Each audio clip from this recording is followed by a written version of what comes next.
saúdo você com a graça e a paz do Senhor Jesus Cristo. E louvado seja o Senhor por tudo aquilo que temos aprendido dele, temos ouvido da palavra dele, certo? Eu louvo a Deus pelo ministério da minha esposa na minha vida. Ela está orando pelo nosso tempo, ela tem orado por toda essa jornada, sabendo do currículo que tinha pela frente, o nosso horário pela frente. E o que eu vou dizer para ela é que aqui eu encontrei irmãos sedentos pela palavra.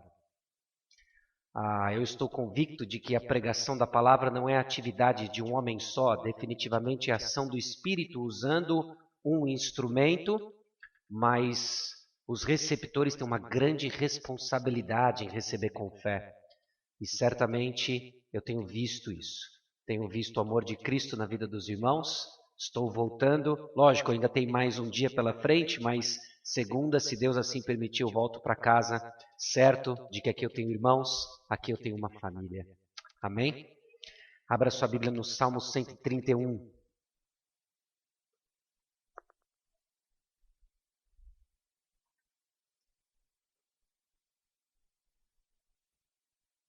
E quando eu digo que aqui eu tenho uma família, não é em Roraima, é em Roraima.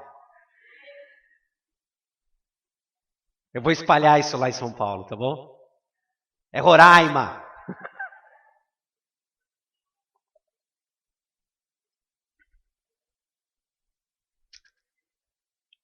Salmo 131. Nós temos caminhado ao longo do Salmo 120 e hoje nós finalizamos, se assim Deus permitir, no Salmo 134, a jornada do peregrino. No contexto do povo de Israel, de acordo com a lei, de acordo com o que a palavra de Deus diz, o povo era chamado a fazer uma visita a Jerusalém, uma peregrinação, 3 vezes ao ano em comemoração das festas. Não tratava-se simplesmente de uma viagem trivial, porque era justamente o caminho onde eles onde eles ansiavam pela presença do Senhor. Era uma jornada com inúmeros desafios, e o que nós vemos ao longo dos salmos de ascensão, ou os cânticos de romagem, os cânticos dos degraus, é justamente como a palavra de Deus, o anseio pela presença do Senhor, determinava cada um dos passos dos peregrinos.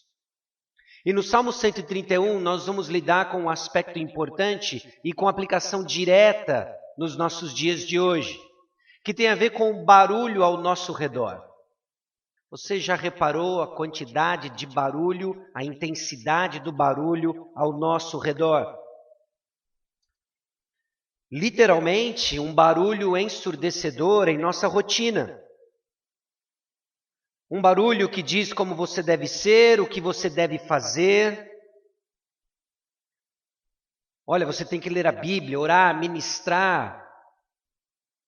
Esse é um tipo de barulho, até um barulho branco, algo necessário que precisamos ouvir, mas por vezes nós interpretamos como um peso na prática das disciplinas espirituais.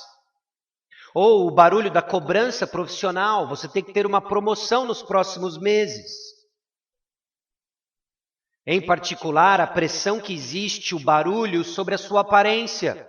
Olha, você precisa pesar 55 quilos com essa altura que você tem. Por que você ainda não casou? Seus filhos não obedecem, só dão trabalho. Quando é que você vai dar um jeito nisso? Parece que nós estamos cercados de barulhos e expectativas sobre o meu e o seu coração que por vezes nos deixam cansados. Nessa peregrinação, nós temos que aprender a lidar com esses ruídos, porque eles vão se tornar cada vez mais altos. Qual que é a solução? Qual que é a solução? O que eu quero tratar com você e o desafio que eu acredito que tem diante de nós no Salmo 131 é silenciar uma alma agitada. Meus irmãos, vivemos uma época em que nossos corações se tornaram agitados, nossa alma está agitada. E existem coisas e verdades que só vamos aprender e compreender no silêncio nos braços do Senhor. se faz necessário acalmar o coração no agito da nossa sociedade, da nossa cultura. Então, como fizemos nos outros dias, nós vamos ler o Salmo 131 e depois examinar algumas das suas particularidades, entendendo como o Senhor hoje acalma o nosso coração. E assim, diante de tanto agito, diante de tantos desafios, eu espero que nós encerremos nosso tempo com o desafio de louvar ao Senhor como resultado de um processo de discipulado maduro e que envolve um coração calmo. Salmo 131 diz assim: Senhor, não é soberbo o meu coração, nem altivo o meu olhar. Não ando à procura de grandes coisas, nem de coisas maravilhosas demais para mim. Pelo contrário, fiz calar e sossegar a minha alma. Como a criança desmamada se aquieta nos braços de sua mãe, como essa criança é a minha alma para comigo. Espera, ó Israel, no Senhor, desde agora e para sempre. Irmãos, a alma do peregrino é acalmada durante a jornada pela segurança dada pelo Senhor da jornada. Eu vou repetir para você. A alma do peregrino é acalmada durante a jornada pela segurança dada pelo Senhor da jornada. O Senhor da jornada acalma o coração do peregrino numa jornada repleta de barulhos e ruídos, que eu e você precisamos aprender, isso é um aprendizado, a descansar no Senhor. Ainda que estejamos labutando, ainda que estejamos trabalhando, nos esforçando, cansando e se deixando cansar em prol do reino do Senhor, o peregrino aprende a descansar enquanto está trabalhando. Salmo capítulo 131, versículo 1, então, começa com um chamado de identificar o barulho que agita sua alma. Nós vamos ver logo no início do Salmo 131 que existem 3 possíveis fontes do barulho da sua alma, do agito do seu coração, de que você entrou aqui, às vezes até com dificuldade de se acomodar na cadeira, tamanho agito do seu coração. Talvez alguns de vocês, inclusive, já entraram num caminho de automedicação ou medicação dada, inclusive, por alguém buscando ajudar você a acalmar o seu coração. E eu quero desafiar você a enxergar 3 possíveis causas ou origens do agito da alma. E o primeiro deles, o apóstolo Davi, o rei Davi já nos ajuda a enxergar: Senhor, não é soberbo o meu coração. Existe um barulho interno que tem origem no nosso coração. Existe um barulho que é externo, nem altivo o meu olhar. E existe um barulho que vem do objetivo errado, não ando à procura de grandes coisas. Então considere o primeiro barulho: não é soberbo o meu coração. Você tem o coração agitado, eu tenho o coração agitado, por vezes porque nós abrigamos no nosso coração soberba, orgulho. Mas é curioso como muitas vezes nós corremos para o estereótipo do orgulho e temos dificuldades de nos enxergarmos como orgulhosos. Porque nós temos o estereótipo do soberbo, aquele que fala só dele, bem dele, aquele que quer estar acima de todos, puxa o tapete, esse soberbo, esse altivo. Mas o orgulho se manifesta de diversas facetas. E assim como vimos na preguiça, não é uma questão de se você tem orgulho ou não, mas como ele se manifesta. Como essa disposição de mente, de querer tudo para mim, através de mim, apenas para mim, a meu serviço se manifesta. Quando nos preocupamos em demasia conosco mesmo e não com o próximo, não com a glória de Deus, ainda que seja com fala mansa, tímida e isolada. É tudo para mim, através de mim, por mim. Orgulho. Provérbios capítulo 18, versículo 12 diz: antes da ruína gaba-se o coração do homem, e diante da honra vai a humildade. Meus irmãos, Deus é extremamente zeloso com a sua glória e não divide com o homem. E não é porque nós temos uma visão chauvinista ou egoísta de Deus.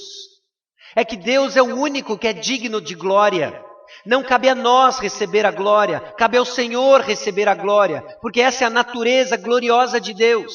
E porque Deus é glorioso, toda a glória deve ser dada a Ele. Nós não somos gloriosos, não deve ser dada glórias a nós.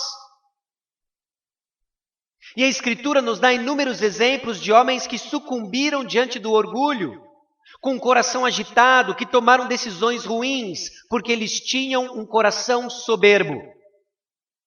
Parte do nosso agito, vamos encarar, é por causa da soberba do nosso coração. Nós pensamos além do que convém sobre nós mesmos, nós temos objetivos errados, nós temos olhos voltados para as coisas erradas. Como foi, por exemplo, com o rei Ezequias. Segundo o livro de Crônicas, capítulo 32, versículo 25, diz assim: mas não correspondeu Ezequias aos benefícios que lhe foram feitos, pois o seu coração se exaltou, pelo que houve ira contra ele e contra Judá e contra Jerusalém. Ezequias foi abençoado por Deus, mas, meus irmãos, é possível usar mal a bênção de Deus, e foi o que Ezequias fez. Com um coração que deu margem ao orgulho, que deu margem à soberba, esse homem ficou com o coração agitado, tomou uma decisão horrível. Abra sua Bíblia em Isaías, capítulo 38.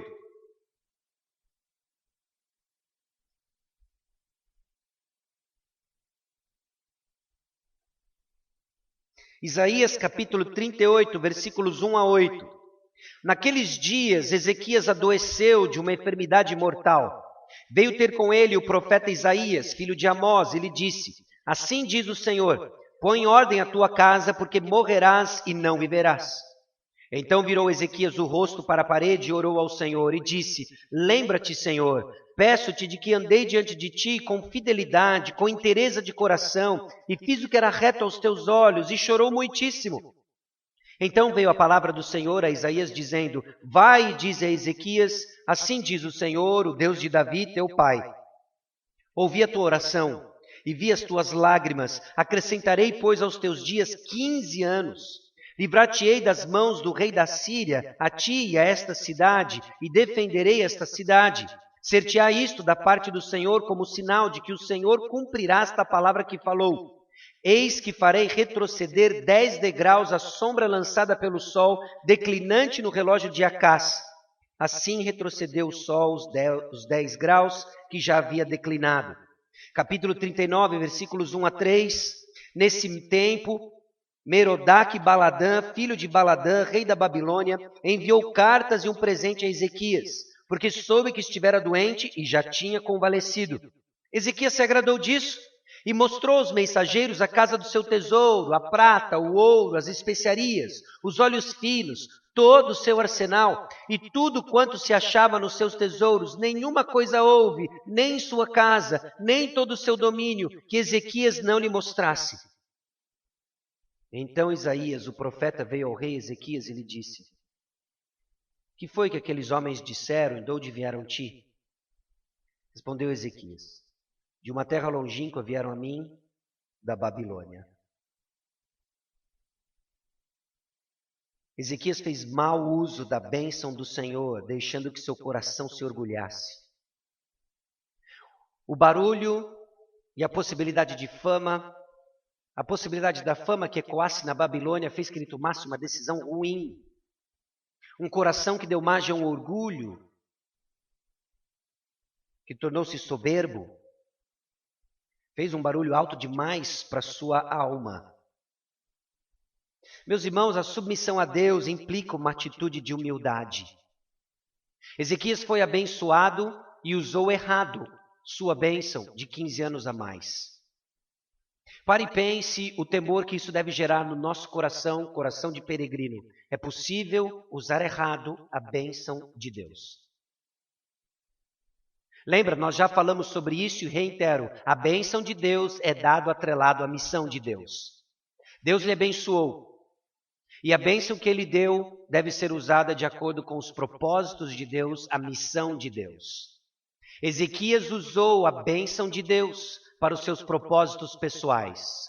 Ele não foi capaz de cantar com o salmista, não é soberbo o meu coração. Dando margem então à soberba, dando margem então ao orgulho, Ezequias sucumbiu e comprometeu gerações posteriores. A fonte de barulho interno é o nosso coração orgulhoso. O que você anseia, o que você pensa acerca de si mesmo, são termômetros importantes para entender a razão por que seu coração é agitado. Nós temos uma visão inflada de quem nós somos e precisamos ajustá-la de acordo com quem Deus é, respondendo em submissa humildade, de acordo com a grandiosidade do nosso Deus. O próprio versículo 1 começa a dar mais uma pista da fonte do agito do nosso coração. Nem altivo o meu olhar. Os olhos são fontes de agito. E Deus se aborrece de um olhar altivo. Provérbios capítulo 6, versículos 16 a 19, diz o seguinte: 6 coisas o Senhor aborrece, e a 7ª a sua alma abomina. Olhos altivos, língua mentirosa, mãos que derramam sangue inocente, coração que trama projetos iníquos, pés que se apressam a correr para o mal, testemunha falsa que profere mentiras e o que semeia contendas entre os irmãos. Olhar altivo. O Senhor se aborrece do olhar altivo. Não traz glória a Deus e faz mal para a sua alma. Miqueias capítulo 6, versículo 8, diz assim: Ele te declarou, ó homem, o que é bom e o que é que o Senhor pede de ti, que pratiques a justiça, e ames a misericórdia, e andes humildemente com o teu Deus. Sabe o que Deus requer de você? Que você busque ao Senhor com aqueles que têm um coração reto, puro, justo. Que você ande humildemente diante do Senhor. É isso que Ele requer de nós, teus filhos, seus filhos. É isso que Ele requer de você, peregrino. Mas ficamos confusos e distraídos diante de tantos objetivos que estão descompatibilizados com os objetivos de Sião, com os objetivos da Nova Jerusalém, com os objetivos do reino. Nos perdemos, nos distraímos, pegamos atalhos e nos damos mal, porque o nosso coração é soberbo, ele é seduzido. Tiago nos ajuda a entender de que nós somos tentados de acordo com a nossa própria cobiça. Somos soberbos, temos um olhar altivo, porque o que nos atrai não é o tesouro celestial, é o tesouro deste mundo. E então nosso coração fica agitado. Somos incapazes de descansar como o salmista descansa, porque estamos atrás de alguma coisa que não é o que o salmista está atrás.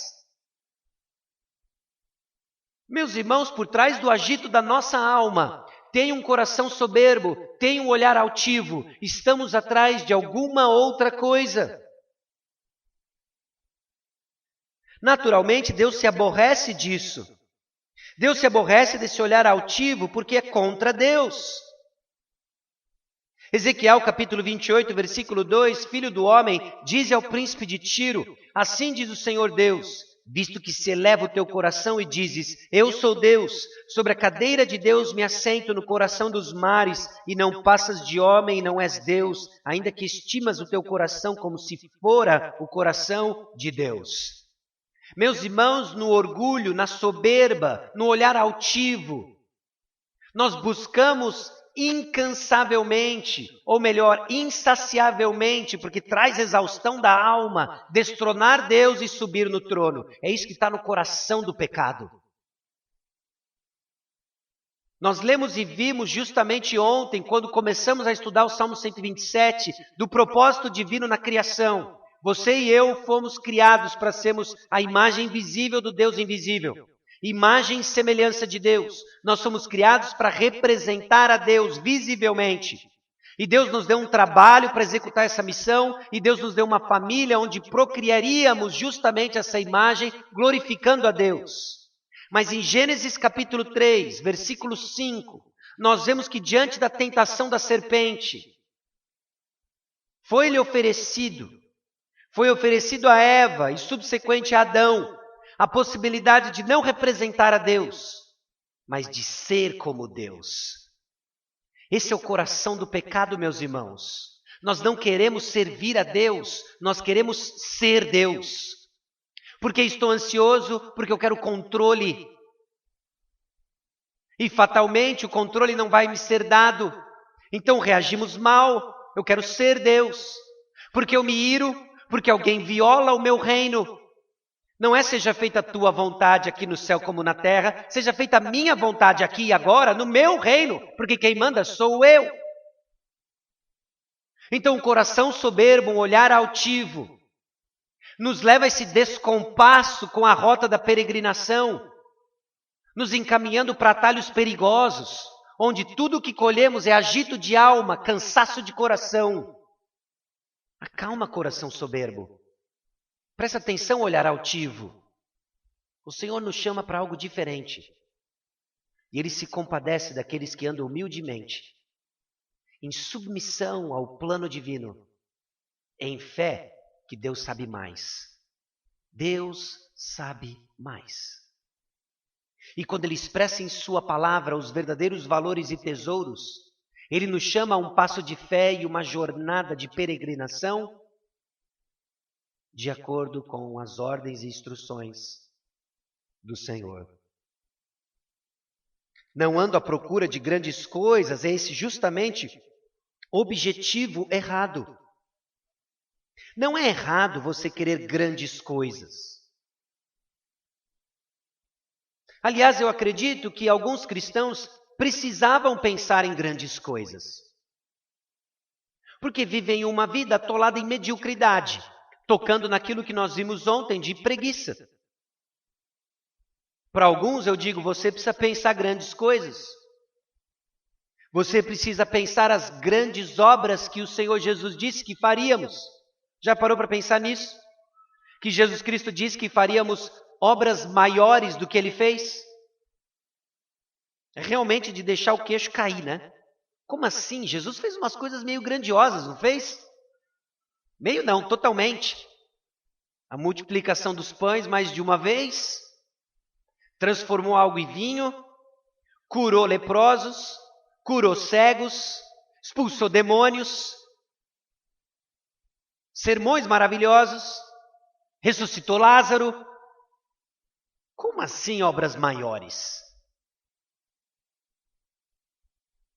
Meus irmãos, Deus disse que faríamos obras maiores. E o que é curioso é que nós precisamos pegar os evangelhos que descrevem as obras de Cristo,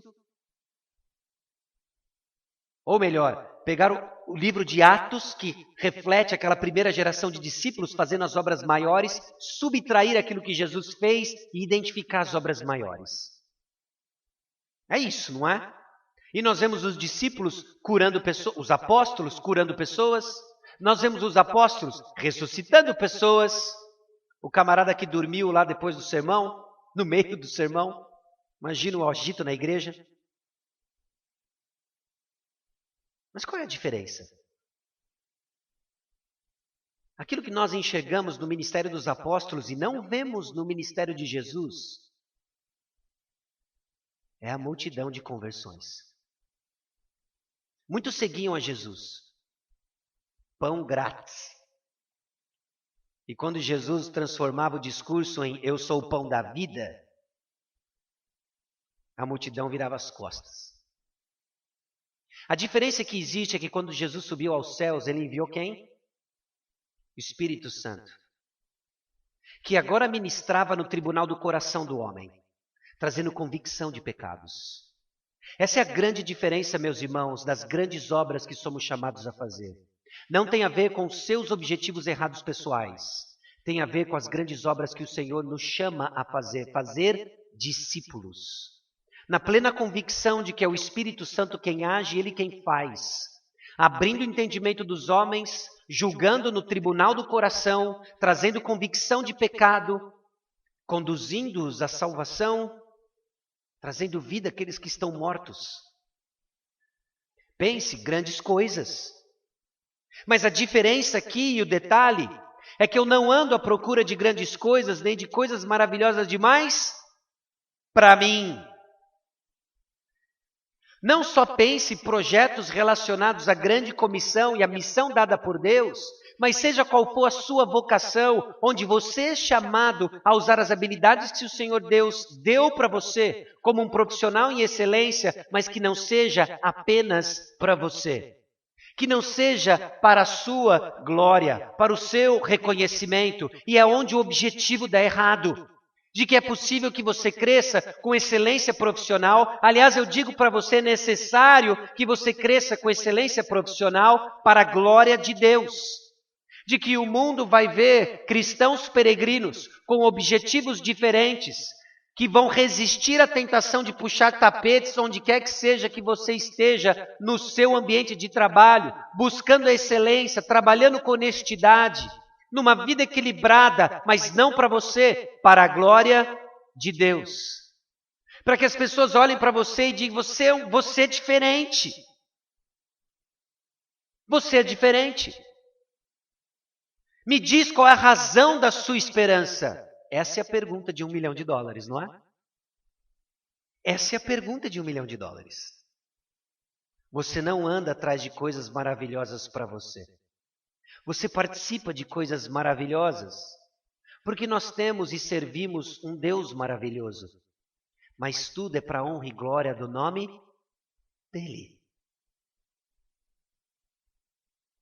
Seu coração é soberbo. Seu olhar é altivo. Seu objetivo é errado. Se sim, você está cansado. Você está cansado. E esse cansaço não é o fardo de Jesus. Porque Jesus disse que o fardo dele é suave, leve, e que você precisa aprender dele um coração manso e humilde. Manso e humilde. Então, do versículo 1, reconheça o barulho que agita a alma. E não tem a ver com o agito político, não tem a ver com a pandemia. Essas coisas são externas.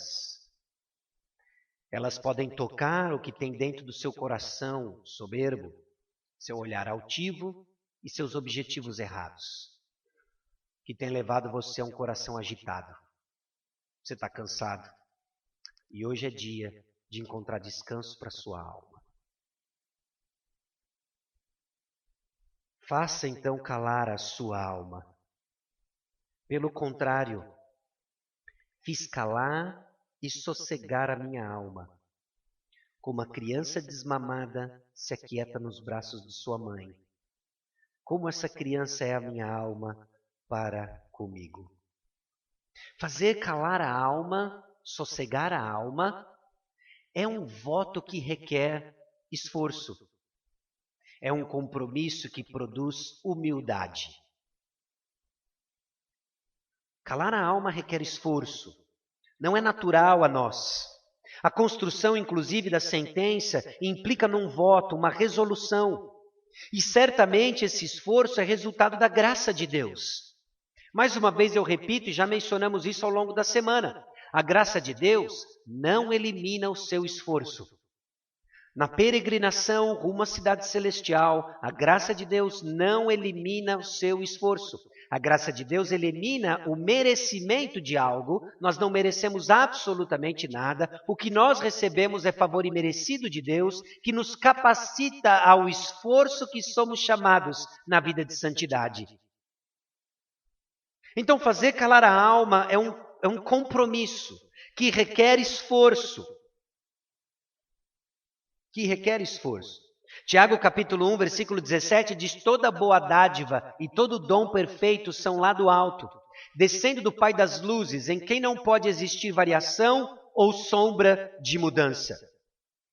Graças a Deus, de que a habilidade e a graça de fazer calar a alma é uma boa dádiva que vem do alto, é do nosso Deus gracioso, com sua graça abundante sobre nós. Graças a Deus por isso. de que se hoje nós vamos sair daqui resolutos de fazer calar a alma, é porque a boa dádiva do Senhor caiu sobre nós. Graças a Deus. Esse é o legítimo receba.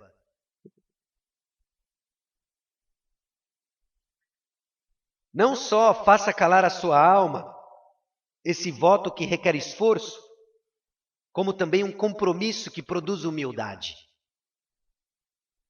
Humildade é o oposto da arrogância. Arrogância e quietude não podem ocupar o mesmo lugar. Não tem como você continuar arrogante e querer desfrutar quietude, sossego de alma.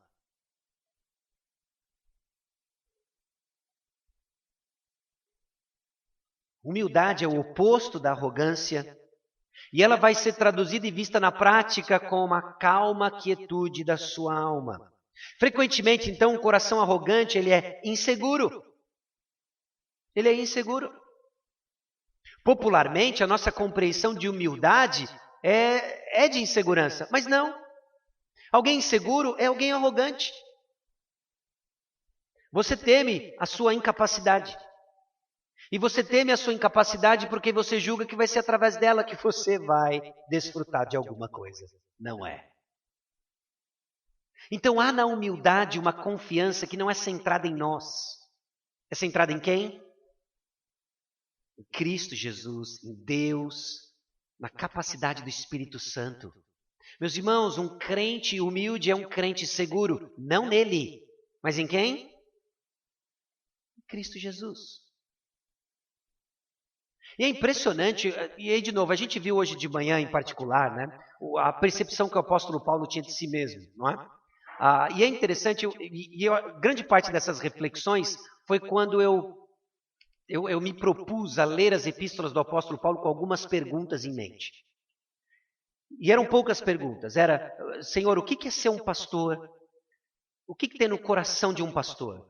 Como ele reage?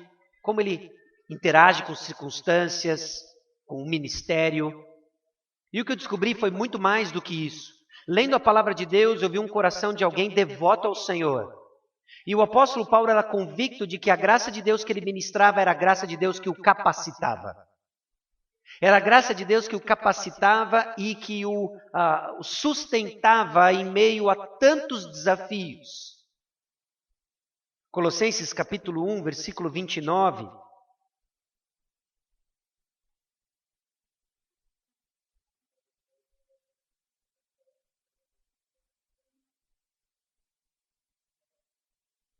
Depois de dizer justamente ao que resume seu ministério, versículo 28, qual nós anunciamos, advertindo a todo homem, ensinando a todo homem, toda sabedoria, a fim de que apresentemos todo homem perfeito em Cristo.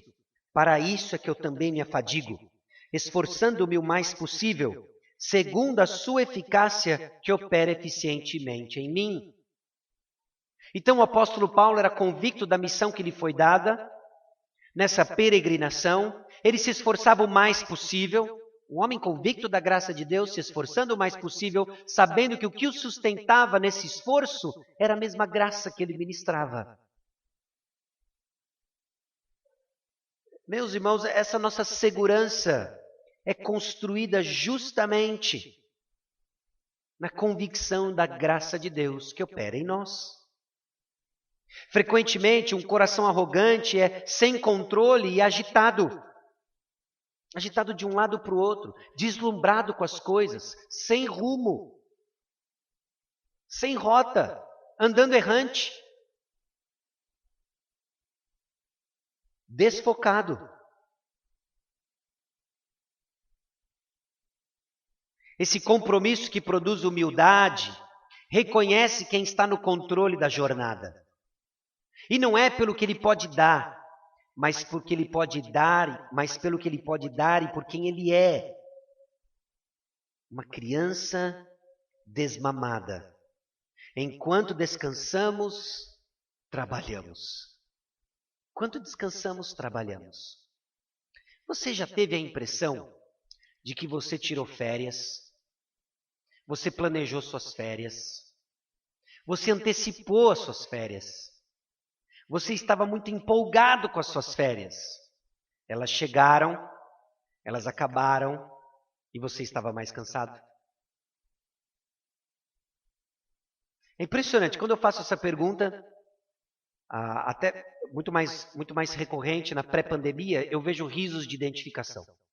Hoje eu vejo alguns com máscara e tal, mas eu vejo alguns de vocês sorrindo. Porque você se identifica com isso, não é? Porque nós julgamos que descanso é lazer. Nós acreditamos de que descanso é fazer o que eu quero. Não. Fazer o que eu quero e simplesmente resumir descanso a lazer é encontrar mais agito da alma. Nosso descanso está em Cristo Jesus. Nosso descanso está em Cristo Jesus. Eu não estou dizendo nada contra lazer, você separar algumas férias e viajar. Eu sou pró-férias. Mas eu sou contra a ilusão de achar de que férias por si só vai trazer o descanso que a sua alma precisa, quando ela só é desfrutada nos braços do Senhor. Com o coração humilde, com o olhar humilde e com o objetivo correto. Então, enquanto descansa e trabalha, nossas atividades são significativas do Senhor por causa, meus irmãos, da redenção. Nós vimos e já trabalhamos sobre isso, de que o homem natural, ele trabalha, mas o significado do seu trabalho só é encontrado ligado com quem está acima do sol. E 1 Coríntios capítulo 15, versículo 58, aliás, o capítulo 15 como um todo, é um capítulo importantíssimo para nos ensinar, esclarecer a doutrina da ressurreição. E sabe como é que o apóstolo Paulo termina o capítulo da ressurreição? Da seguinte forma: portanto, meus amados irmãos, sede firmes, inabaláveis e sempre abundantes na obra do Senhor, sabendo que no Senhor o vosso trabalho não é vão. Sabe por que o seu trabalho não é vão? Porque existe a eternidade.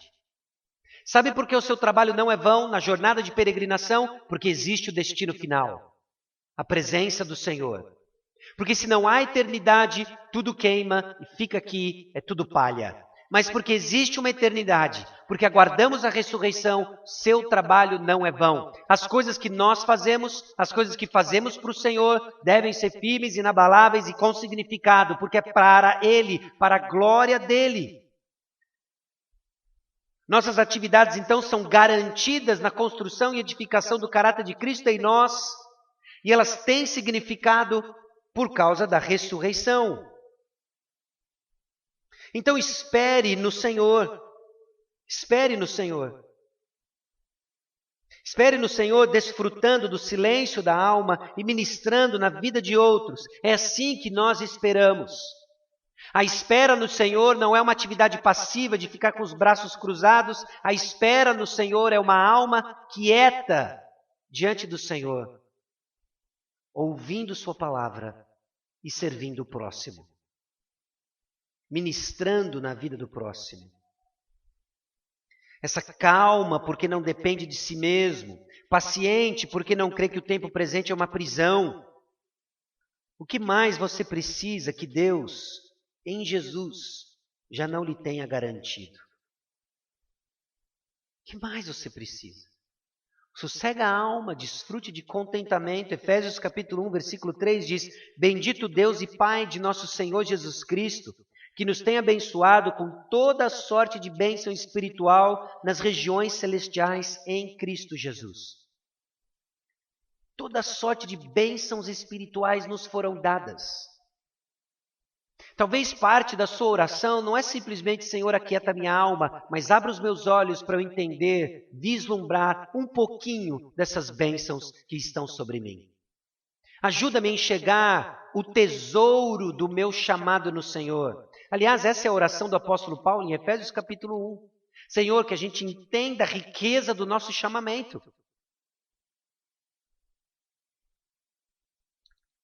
Qual o segredo do contentamento? Estar em Cristo Jesus. Então, ministrando na vida dos outros.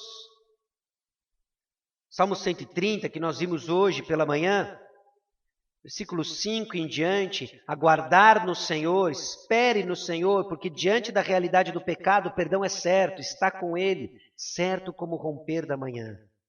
Espere do Senhor, porque diante da agitação de um coração que quer muitas coisas, o Senhor sabe o que precisamos e Ele é melhor. Tranquilo, como uma criança que sabe que sua mãe vai dar exatamente o que ele precisa, que ela precisa.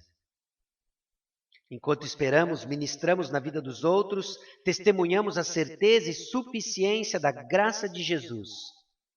E sua palavra, através de sua vida, e crescemos cantando o Salmo 131. Como que nós cantamos o Salmo 131? Como que nós vamos do agito à tranquilidade? Meus irmãos, o Salmo contrasta uma alma agitada versus uma alma tranquila.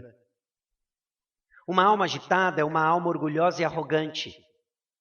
O agito é produzido por essa incredulidade, que se recusa em se submeter aos planos do Senhor, à vontade de Deus. Uma alma calma é humilde e dependente. E a calma é resultado da fé no lugar correto. A alma orgulhosa e arrogante precisa agitar-se para conquistar grandes coisas. A alma humilde e dependente descansa nos braços de quem faz grandes coisas.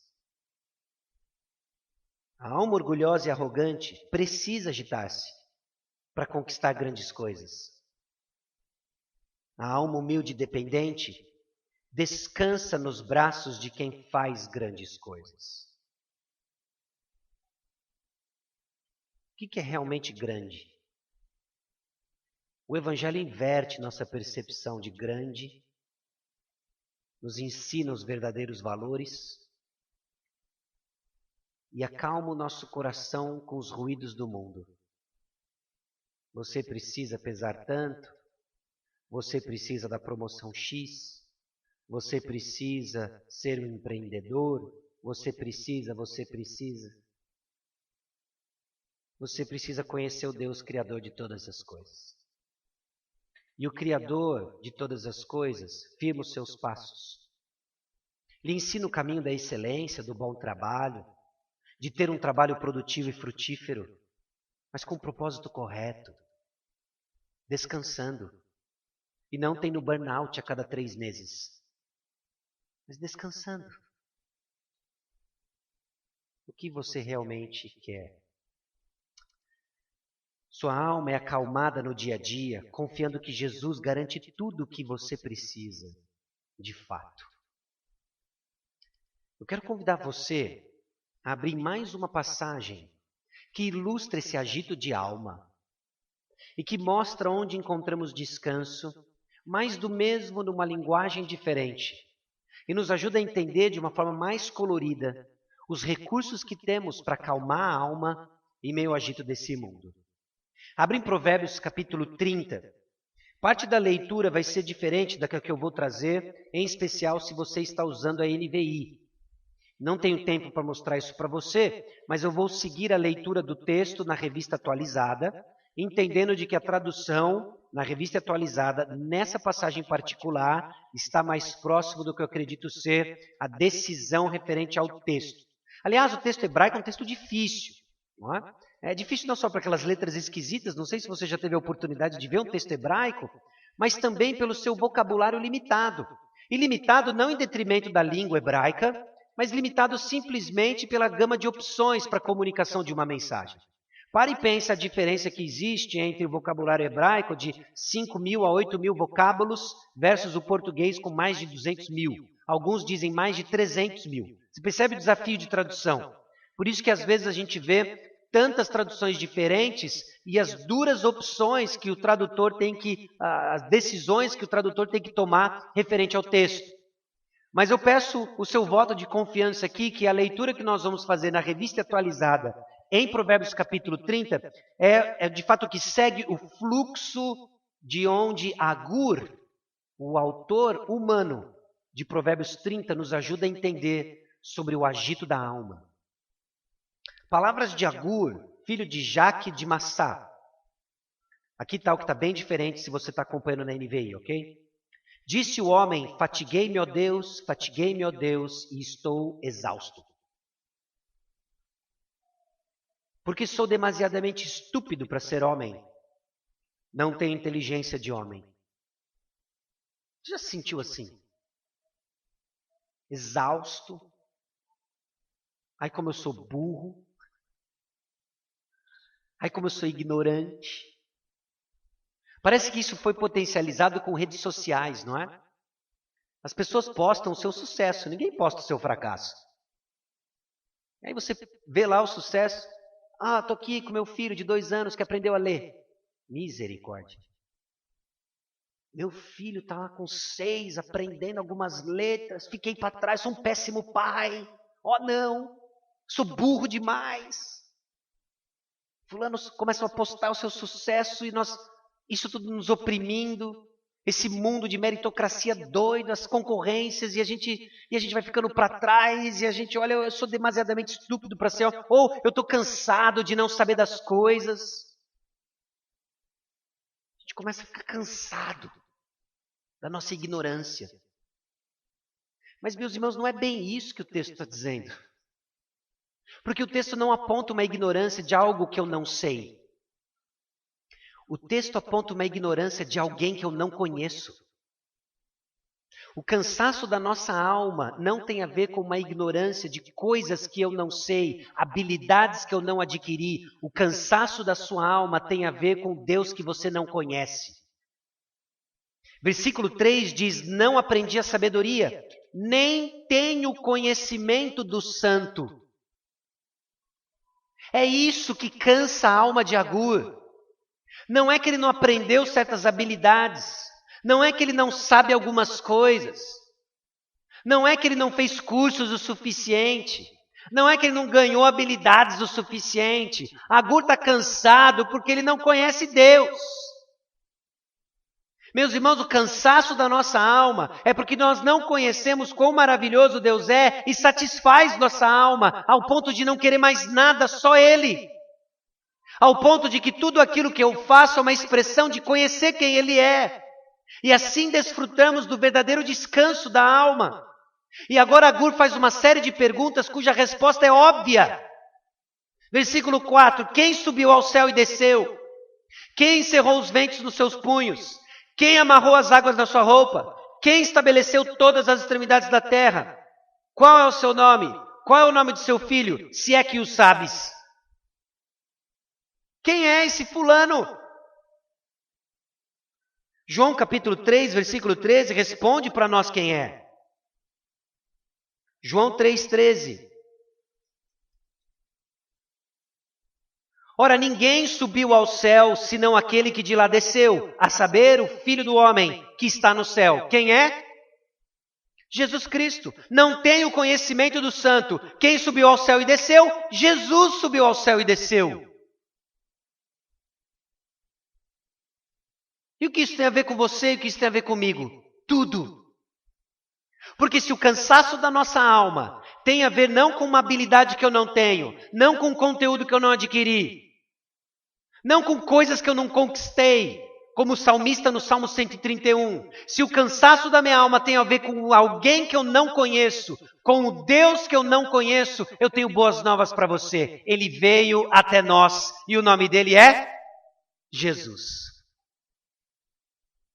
Ele veio até nós. Para fazer o quê? Para encontrar comigo, com você, cansado e sobrecarregado, e dizer, vem aqui que eu vou aliviar seu fardo. Eu vou dar um fardo leve e suave. Sabe o que é?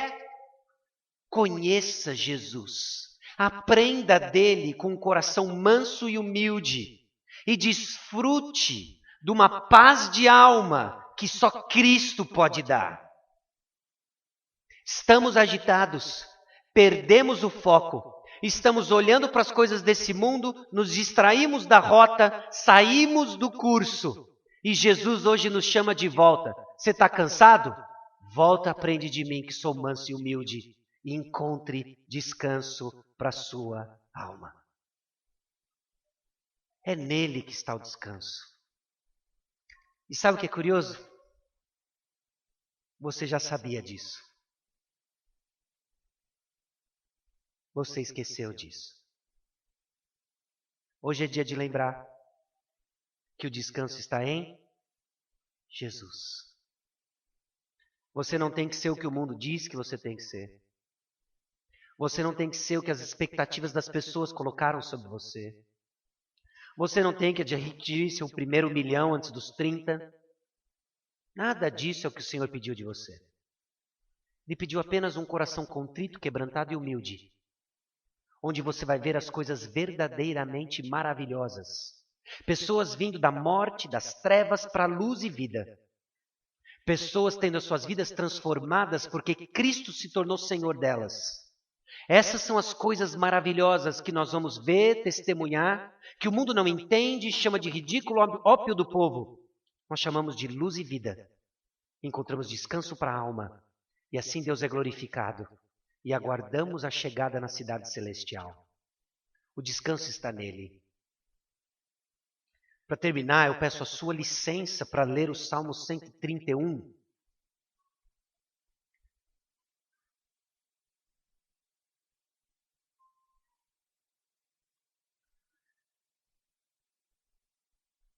Mas duas vezes.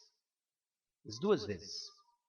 A primeira delas, não me tenha como herege ou blasfemo, mas eu vou fazer um exercício com você no Salmo 131. Eu vou pedir para que você acompanhe na sua Bíblia ou no seu aplicativo. Okay? Enquanto eu leio o Salmo 131 às avessas. E depois nós vamos ler mais uma vez. E nós vamos orar mais uma vez confessando que Jesus é o nosso descanso. Salmo 131 às avessas diz assim: Senhor, é soberbo o meu coração, é altivo o meu olhar, ando à procura de grandes coisas, ando atrás de coisas maravilhosas para mim. Não fiz calar nem sossegar minha alma, sou uma criança agitada, correndo dos seus braços. Essa criança é a minha alma, não espero, Senhor, nem agora, nem nunca. Você assim chegou aí? Agora escute o que o Senhor tem para você hoje. Senhor, não é soberbo o meu coração, nem altivo o meu olhar. Não ando à procura de grandes coisas, nem de coisas maravilhosas demais para mim. Pelo contrário, fiz calar e sossegar a minha alma, como a criança desmamada se aquieta nos braços de sua mãe. Como essa criança é a minha alma para comigo. Espera, ó Israel, no Senhor, desde agora e para sempre. Até Cristo voltar, que nossos corações desfrutem do descanso, que antecipa o descanso eterno. O sábado é Jesus Cristo. Baixe sua cabeça e vamos orar. Senhor, nós te louvamos, porque o descanso está no Senhor. Ensina-nos, ó Pai, a fazer calar nossa alma. Que os nossos olhos estejam fixos no Senhor. Consolados, ó Deus, de que o agito vem de uma ignorância, não de coisas que não sabemos, mas do Senhor que desconhecemos. Mas a nossa esperança é que o Senhor se fez conhecer. Jesus veio até nós. E o que nós conhecemos de Cristo Jesus está na sua palavra, a qual é escudo para nós, a qual somos chamados e exortados a não acrescentar mais nada nela, e queremos proteger o conhecimento de Cristo através da revelação da tua palavra, recebê-la com fé e assim caminhar humildemente diante do Senhor, na plena convicção de que o descanso está em ti. Enquanto nos deixamos desgastar na tua obra, que o nosso coração seja renovado com o conhecimento de Cristo, para a honra e glória do teu nome, no nome de Jesus. Amém.